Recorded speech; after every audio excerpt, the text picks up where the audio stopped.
Final Destination Bloodlines 2025. Sama seperti film Destination sebelumnya, kisah ini tuh menceritakan tentang kematian yang terjadi bukan karena pembunuhan, tapi datang dengan mekanisme terstruktur yang disebabkan oleh rangkaian sebab akibat yang realistis sehingga memicu kematian. Mari langsung aja kita mulai ceritanya. Di awal film kita diperlihatkan seorang wanita bernama Iris dan kekasihnya yang bernama Paul. Di sana Iris sedang menaiki sebuah mobil dengan mata tertutup karena si Paul ingin memberi kejutan untuknya. Setelah sampai, nampak Iris yang sangat terkejut ketika mengetahui ia dibawa ke sebuah menara tertinggi di kota itu, di mana tempat itu biasanya hanya diperuntukkan pada kalangan konglomerat. Saat mereka masuk dan naik sebuah lift untuk ke puncak gedung, nampak bahagia bercampur kepanikan terlihat jelas di wajah Iris karena lift berjalan tidak normal, seperti memberi kesan ada sesuatu yang perlu diwaspadai.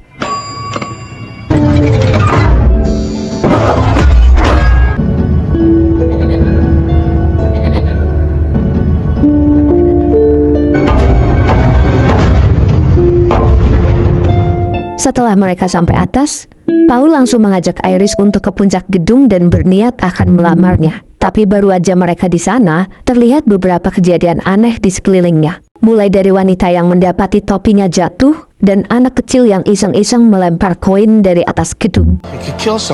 Oh, I'm so sorry, of course. Setelah anak itu ditegur oleh petugas, Paul pun melanjutkan niatnya untuk melamar dan pastinya Iris dengan bahagia menerimanya. Di momen bahagia itu, Iris dan Paul berniat turun ke bawah untuk berdansa. Tapi sebelum mereka pergi, terlihat si bocah kecil tadi kembali melempar koin, di mana koin itu tersedot lubang ventilasi gedung dan menyumbat sebuah kipas.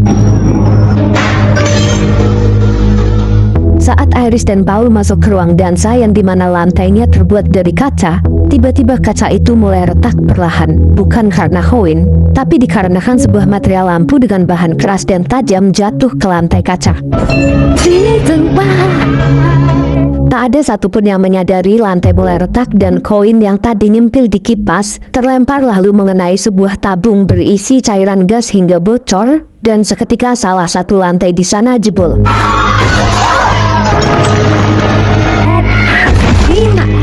Kepanikan mulai terjadi. Terlihat orang-orang yang berlarian dan seorang koki mengoper api kepada seorang nenek yang berlari menuju kebocoran gas yang tadi, dan alhasil gedung pun meledak tanpa satupun dari mereka yang selamat.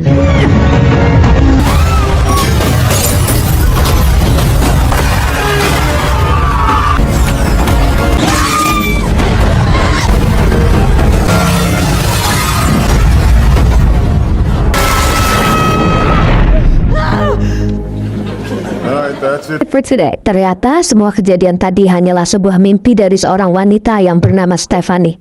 Terus apa maksud dari mimpi itu?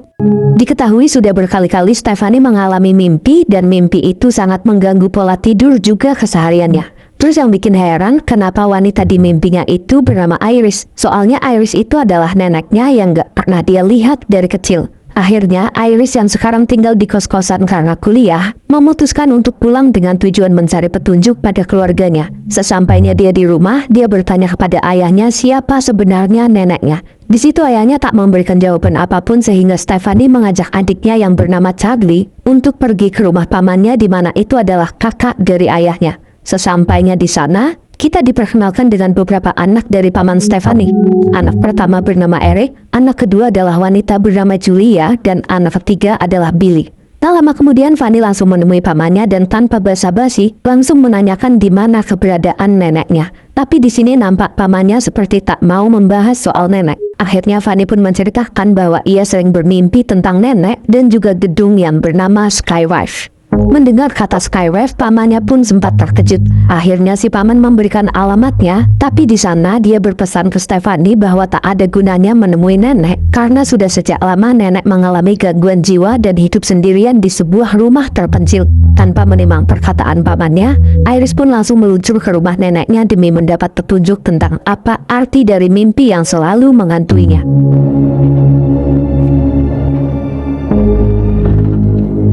Come in slowly. Sesampainya di sana, neneknya menyambut dengan wajah yang bahagia karena tak pernah sekalipun bertemu Stephanie. Di sana, Stephanie langsung menceritakan tentang mimpi yang selalu ia alami. Iris pun mengungkapkan bahwa semua mimpi yang dialami Stephanie adalah kenyataan di masa lalu yang harusnya terjadi, tapi berhasil Iris cegah. Saat itu Iris yang berada di atas gedung mendapat sebuah firasat mengerikan. Dengan cepat Iris langsung menghentikan anak yang hendak melempar koin itu. Setelahnya Iris langsung masuk ke gedung dan menyuruh semua orang untuk evakuasi sebelum lantai kaca runtuh. Everyone's going to die. The penny. Iris? What are you doing? Iris? Everyone needs to get off the dance floor! Off the dance floor! I saved a lot of lives that night. Additional renovations.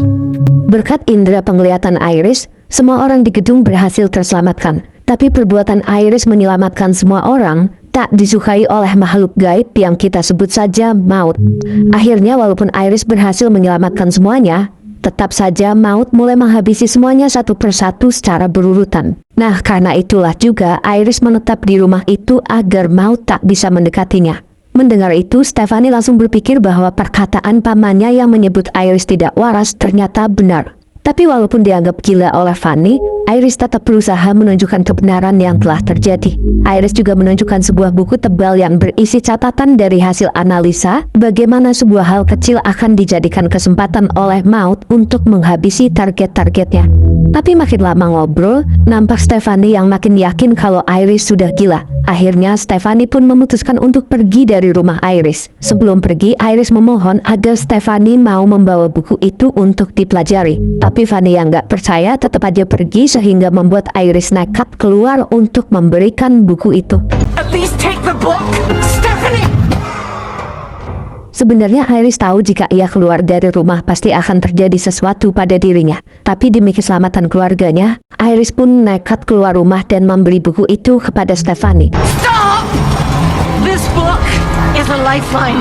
You still don't believe me. Step back. What?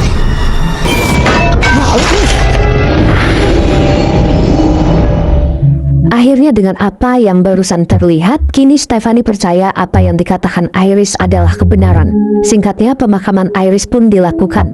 Dan setelah acara itu, sang paman mengadakan acara kecil berupa barbecue di halaman rumah. Mungkin untuk mencairkan suasana dan mengingat Iris dengan cara yang lebih hangat. Sementara itu di sisi lain, Stephanie masih tenggelam dalam pikirannya. Ia membaca dan mencoba memahami isi setiap halaman dari buku pemberian Iris. Meski masih setengah percaya, tapi tetap ada rasa penasaran yang terus menariknya masuk lebih dalam ke misteri itu. Fanny mulai bertanya-tanya dalam hati, jika benar maut memang sedang mengincar keluarga Iris, kenapa baru sekarang semuanya terjadi? Kenapa tak dari dulu? Namun semakin dia menyelami buku itu, semuanya mulai masuk akal. Di sana tertulis bahwa maut tak datang sekaligus. Ia datang satu persatu sesuai urutan yang masih belum diketahui apa urutannya. Di situ Iris menuliskan jika Iris telah mati, maka baru si maut akan datang pada target berikutnya. Karena itu cukup masuk akal bagi Fanny dan sekarang Iris sudah tiada. Fanny mulai khawatir jika benar tulisan itu bukan omong kosong, maka seseorang dari keluarganya akan menjadi korban berikutnya. Fanny pun langsung bergegas menuju ke rumah pamannya yang sedang berpekiwan.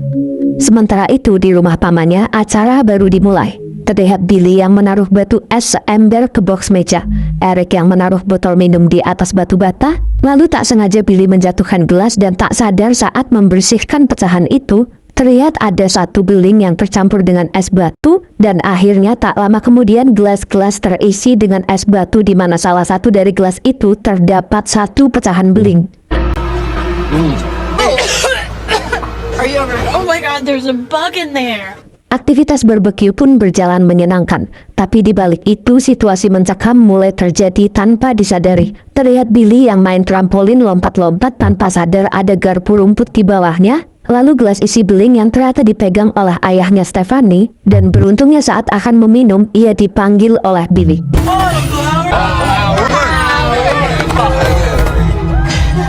Dari sinilah kekacauan mulai terjadi. Botol yang tadi diletakkan Eric terjatuh karena tersenggol baskom. Sialnya botol itu jatuh tepat mengenai sebuah alat yang secara tak sengaja menyala. Alat itu mengeluarkan hembusan angin melalui selang panjang. Dan selang itu pun mulai bergerak perlahan tanpa ada satu orang pun yang menyadarinya. Here!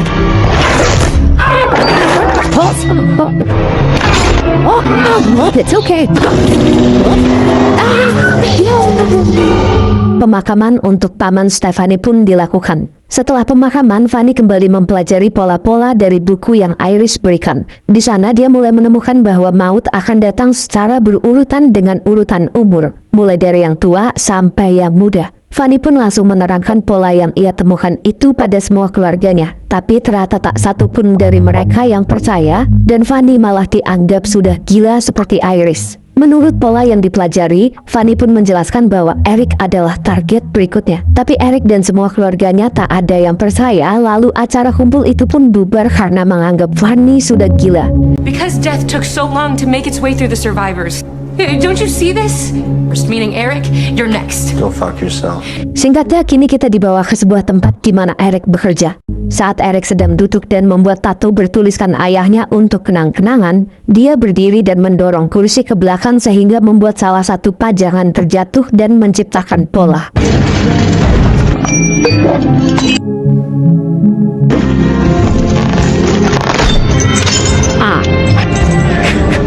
Tak lama kemudian tiba-tiba salah satu rantai pengikat kipas jatuh dan langsung pas banget nyantel di tindik hidung si Eric. Akhirnya situasi mencekam tak masuk akal pun terjadi, mulai dari pajangan yang jatuh dan rantai yang nyantol di hidung hingga salah satu bahan bakar tumpah dan terjadilah kebakaran.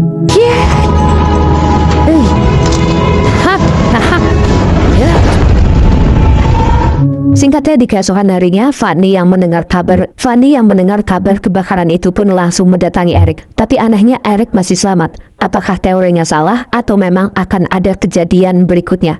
Setelah itu terlihat Fanny yang khawatir dan melarang Eric bertingkah sembarangan. Saat ada yang bermain bola di halaman rumah, Fanny menyuruh Eric untuk menjauh karena takut pola kematian bisa berawal dari bola itu. Ketika truk sampah lewat, Fanny kembali memperingatkan agar tak mendekat. Eric pun merasa risih dan menganggap Fanny semakin gila. Tak lama kemudian, Julia yang baru saja keluar rumah untuk berjogging, nampak berlari beriringan dengan truk sampah. Lalu secara tiba-tiba,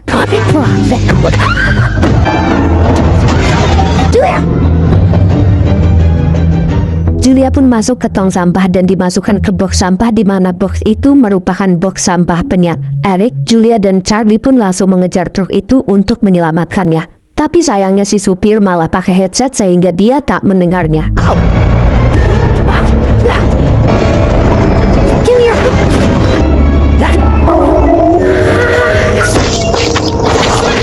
Akhirnya Julia pun harus menjadi korban. Setelah kehilangan Julia, keluarga itu kembali berkumpul dan mempertanyakan jika memang benar keluarganya yang diburu, kenapa Eric masih selamat. Disitulah ibu dari Eric mengaku bahwa sebenarnya Eric adalah anak dari hasil perselingkuhan, sehingga mungkin saja gilirannya langsung menuju pada Julia.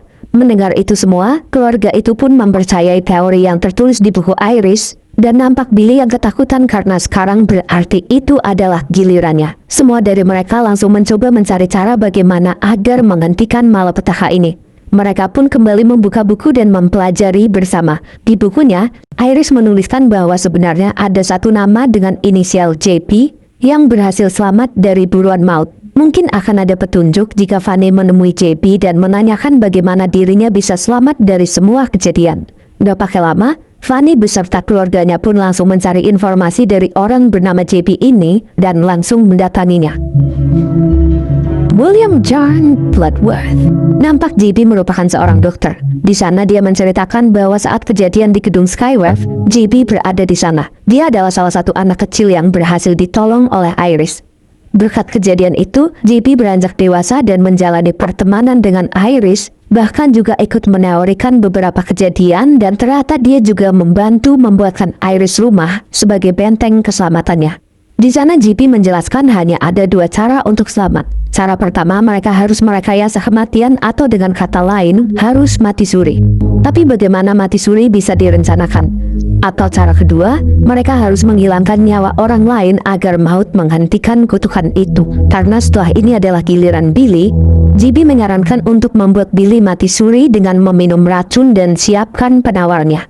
Akhirnya Eric pun langsung menjalankan rencana dengan masuk ke ruangan yang ada alat medis MRI, di mana alat itu mempunyai medan magnet. Di sana Eric memberikan Billy sebuah kacang karena Billy alergi kacang dan bersiap memberinya penawar. Tapi tiba-tiba mesin MRI menyala hanya karena Eric menutup pintu terlalu keras. Tak mereka sadari, mesin itu terus meningkat sehingga daya magnetnya mampu menarik semua logam di dekatnya. Dan karena tubuh Eric dipenuhi dengan tindik, akhirnya logam-logam tindik itu pun mulai tertarik, bahkan sampai menghimpit Eric dan Billy.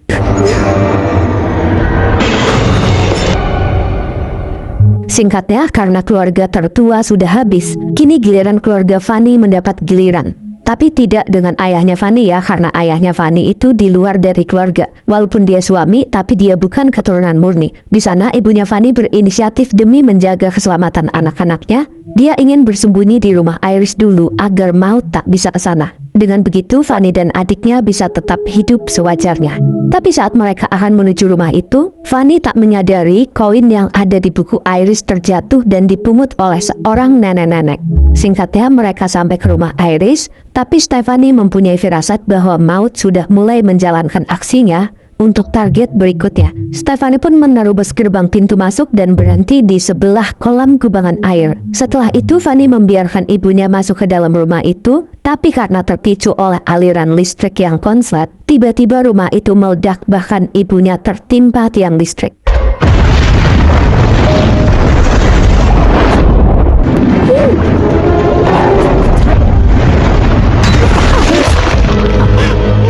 Akhirnya si ibu pun tewas dan karena ledakan itu, Fanny tenggelam ke dalam air kubangan karena sabuk pengaman gak bisa dilepas. Nampak si Charlie yang mencoba menyelamatkan Fanny yang terlihat sudah tak bernyawa. Tapi beruntungnya berkat usaha Charlie, Fanny bisa kembali selamat. Di sana mereka pun beranggapan kutukan itu sudah tak ada karena Fanny berpikir bahwa dia tadi mati suri dan berhasil kembali ke dunia dan akan bisa hidup normal karena kutukan sudah hilang.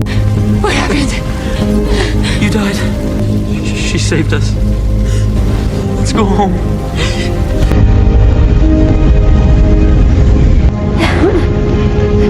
Singkat cerita, kita dibawa pada sebuah acara di mana Charlie akan melakukan lamaran dengan pacarnya di suatu tempat. Di sana Fanny bertemu dengan ayah dari pacar si Charlie yang merupakan seorang dokter. Nampak dia mengetahui apa yang kemarin menimpa Charlie dan Stephanie. Di sana dia menjelaskan bahwa kejadian itu, Fanny tidak bisa dikatakan mati suri. Karena secara medikal semua itu masih terbilang normal ketika seseorang mengalami kemasukan air yang berlebih ke tubuhnya. Dan di saat yang bersamaan, nenek-nenek yang waktu itu mengambil koin ternyata menjatuhkan koinnya. Gak diduga-duga banget koin itu menggelinding-gelinding sampai mengganjal sebuah rel kereta api. Mendengar keterangan dokter bahwa dia tak pernah mati suri, Fanny pun langsung panik dan seketika juga di saat yang bersamaan, kereta yang berletak dekat dengan posisi Fanny saat ini tergelincir dan langsung hal ini pun terjadi.